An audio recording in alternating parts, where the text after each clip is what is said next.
How you doing, YouTube viewers? Today I want to continue with this little series I got going of tackle for bass fishing, and what I was going to go with today is my tackle boxes. I've switched out from the old conventional flip top open extendable shelving systems and transferred over to the Plano boxes, and today I was going to go ahead and show you those Plano boxes and kind of give you a inside look at what I actually have in those Plano boxes.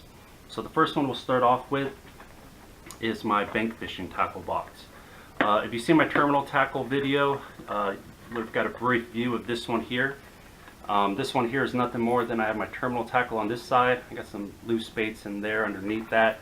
And then I just have things to cover all three water columns from bottom, middle, and top. I'll go ahead and add a picture at this time just to give you a closer look at what's actually inside here.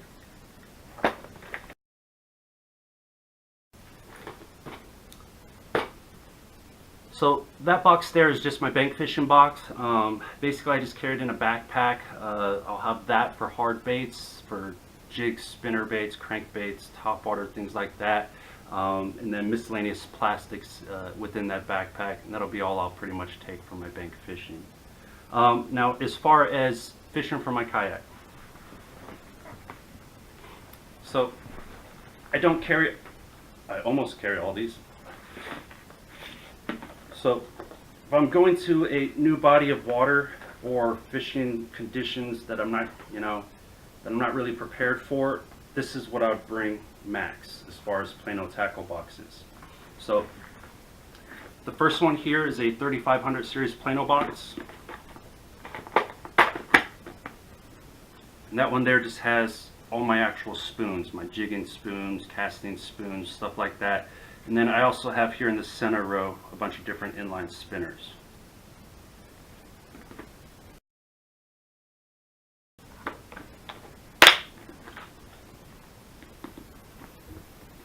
The next one here is a 3700 Plano Elite crankbait Plano box. And I believe this one is either the medium or large crankbait box. So this one here is normally at all times in my kayak. It's got a miscellaneous types of lures, anywhere from all my top water lures here as far as my poppers and some Whopper ploppers, some walking baits, my frogs. Right now I also have jerk baits in there due to the time of year it is right now. Some of my smaller crankbaits like 1.5s. I also got some of my flat-sided crankbaits in there. Once again, it's just really cold here right now. And then I got a lot of my medium divers up to deep divers, and then also my lipless rattle traps and stuff like that off to the side here. Throughout the season, throughout the changes in elements, I'll make changes. I love the frog bite. Past winters I've taken them out for the winter and doing something different, but this box changes throughout the year. Eventually the jerk baits will come out, and then I'll also take out my flat-sided crankbaits here and put them with a fatter one for a more erratic rattle for when the water temps are higher. With the temps right now, unfortunately the temps here right now, the water temps been ranging within the past month within the 20 to 30 degrees. So I've been unfortunate to actually catch anything in my past 4 outings, hence why I've been doing these videos, just to get something out, and these are videos that I've wanted to do for a little while. But when the water gets warmer, things in this will change. My jerk baits will come out, and my flat-sided crankbaits, both shallow and medium divers here, will come out, and I'll put in some crankbaits to replace those within those water columns with a more erratic action.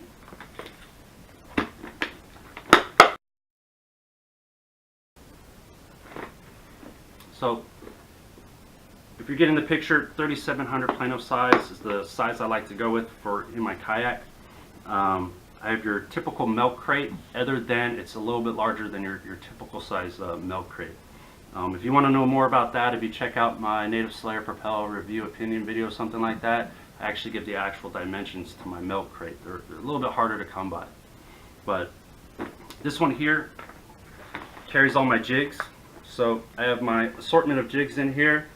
I have my swim bait jigs on this side, and then just miscellaneous jigs. Now that I'm up here in the north, I'm actually starting to throw football head jigs a little bit more often.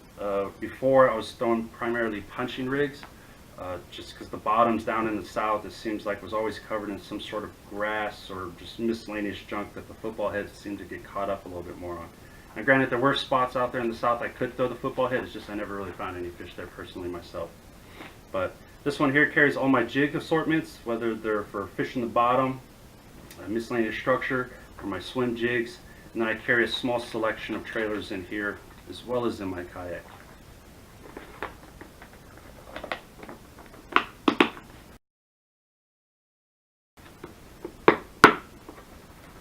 So if you've been following my videos for a while, you'll know I'm not a big bladed bait type of guy. I do throw them.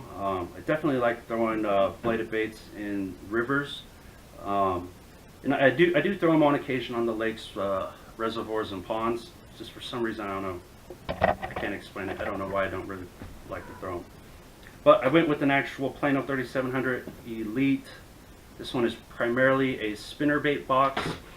It did have an additional shelf here that I removed to put some trailers, trailer hooks, and then I also just drop in my buzz baits, and here I also have some spare skirts just in case if that's needed. The way I have it rigged is I have all my spinnerbaits on this side, and I have all my buzz baits on this side here. So if you are interested in this one, they do make the strictly spinnerbait box like this one, and they also make a spinnerbait to cover these two aisles with a buzz bait slot on this side. If you're a big chatterbait type of guy though, I found the Z-Man chatterbaits fit perfect in here, and then I also have a couple of the Strike King Poison, something like that chatterbaits also in here as well, and they fit just fine. So as far as my kayak bass fishing tackle, these three here for the most part will always be in there. If I'm really familiar with the body of water, I might drop it down to one or two, whichever one it might be. And once again, if I don't know what to expect, this is pretty much as far as tackle boxes what I will bring.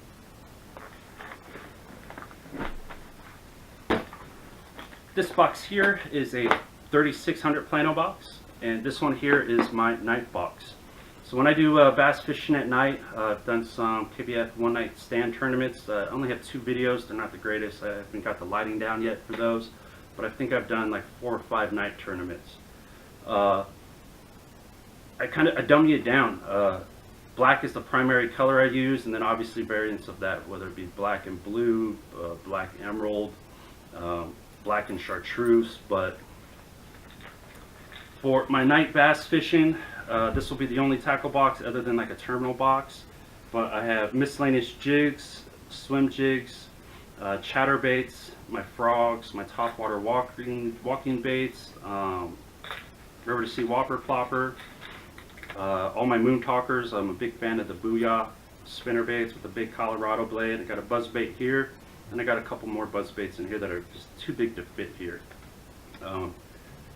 As far as nighttime bass fishing goes, I'll probably do a video maybe in the future, and hopefully I can find a spot here to do some bass fishing at night. But my top lures for night bass fishing within this box are the frog, whether it be a hollow belly poppin' frog, Stanley's top-toed frog, and then also a spinnerbait with a nice fat Colorado blade on it.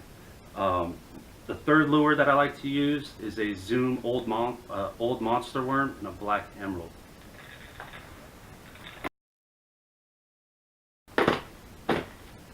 So those boxes that I just showed you are boxes that I will actually take out into the kayak.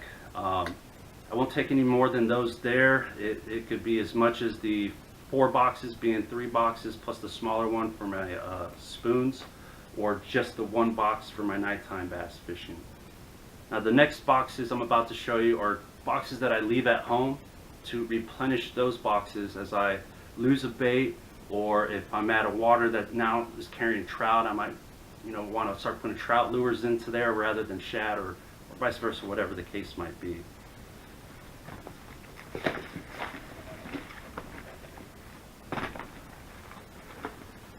So this box here, if you watched my frogging video, everything about frogging, you will have seen this box already. Frogs is where my addiction to buying lures actually started. If you've never lost a frog, then you are not using your frog to its fullest potential. I throw my frogs into the nastiest stuff. I'll chuck it through a bush, over a tree, 3-4 feet tall tree within the water, just to get up and over into back covered spots and whatnot. But that there, I started losing some frogs, but I was catching some really nice bass with throwing it back into those spots. So I continued to do so, and once I started losing frogs, I was like, you know what, I need to get some backup frogs. I didn't want to have to go days, weeks, or months before getting a new frog to be able to, continue to fish frogging. And then it just got carried away. So this is my frog box. This one, once again, from here on out, these ones all stay at home. I just store them in a 3700 Plano series box, which all of these, will be all 3700s. But if I lose a frog when I'm out fishing, I come home that day, and this is where I'll restock from. So I'll go ahead. Right now, if you can see in this video, I have anywhere from a lot of Spros, live targets, BooYahs. There's some Strike Kings in here somewhere. There's a Strike King right there. They're just miscellaneous throughout the box. But the one thing you're not going to see much in here are the BooYah popping frogs. This frog is by far my the frog I like the most to throw. Hence why there's not that many in there. I need to restock. So there's like one in here. Yeah, just one in here, and I got 2 in my box that goes out with me in the kayak. So that's what, 3, the standard size. That's enough, guys. You don't need to buy more. Just I don't want to find myself needing one and not being able to grab onto one after I lose one. So with the box I carry in the kayak, spinnerbaits can be an issue to try to to store. So that Plano Elite box, it is nice, but I did find for a while, what's that brand? I think it's called War Eagle or something like that. The head of the spinnerbait kind of looks like a bullet weight. I was really liking those spinnerbaits, and they just wouldn't fit in that Elite box. I ended up giving away, I think, like 10 or 12 to my buddy, and switched out. And I have a ton of Strike King, but I ended up buying a bunch of Talon because I like to try to support my community.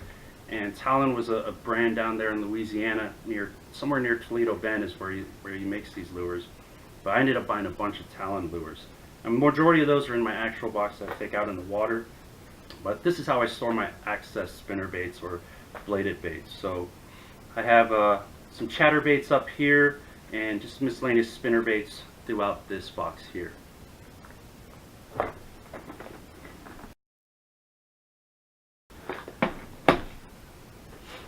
So let's see, this next one here, it's top water and jerk baits. So different colorations and different sizes of poppers. I got some extra buzz baits here, all my walking baits, some smaller walking baits, and some little prop baits.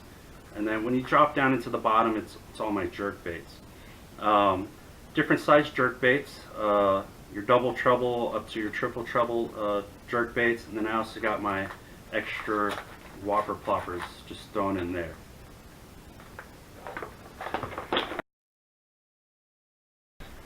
So let's see what this next one is some of my larger crankbaits. So for like the late fall to early spring and that summertime when the bass are going deep, I got into some deep crankbaits as another presentation to offer.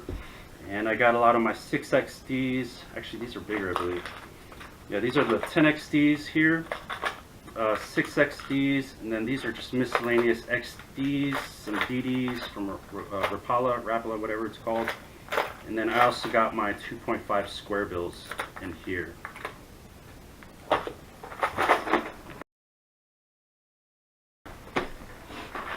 Alright, so this one here,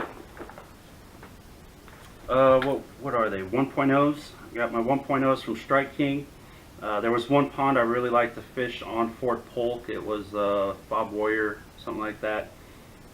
Tons of bass in it. The majority were all pretty small, and that 1.0 just really cleaned the house there. But yeah, I got some Looks like all square bills, medium divers in here, some jointed crankbaits as well. This is just how I like to store my access stuff.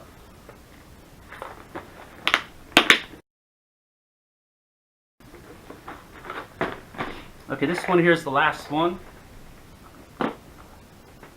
So sticking to the 3700 series Plano boxes, here I have all my extra jigs.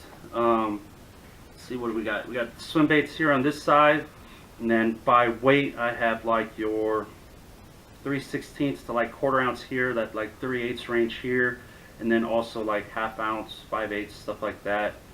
All my extra rattle traps. I'm a big fan of Strike King's Red Eye Shad, Bill Lewis's Lipless. I even have a couple Spro and Rapalas in here, if not in my actual box.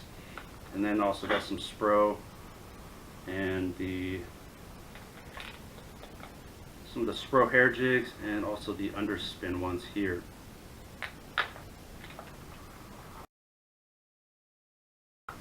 But this video here, alright guys, this one here, go ahead and completes my what's in my tackle boxes. This may complete the series of these videos. Otherwise I might do one more which will cover my swim baits and my pegboard.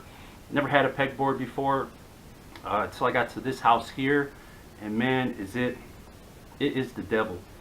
You know, it's a pretty big pegboard, and I started putting things up that I had extra of, and I got all this extra space, and it was like, wow, I got this extra space, I need to go buy some more stuff to put up there. But that might be the next video of this series, and then I'll also possibly, or I will be doing a giveaway at the end of this series, which will kind of, you know, put everything together within this series. Alright? So stay tuned for that giveaway. Stay tuned for my next actual video, which will probably be on my pegboard and my swim baits, or at the minimum at least my swim bait collection. And then from there, hopefully the weather will get better and I'll start catching bass again. Thank you guys, and take care.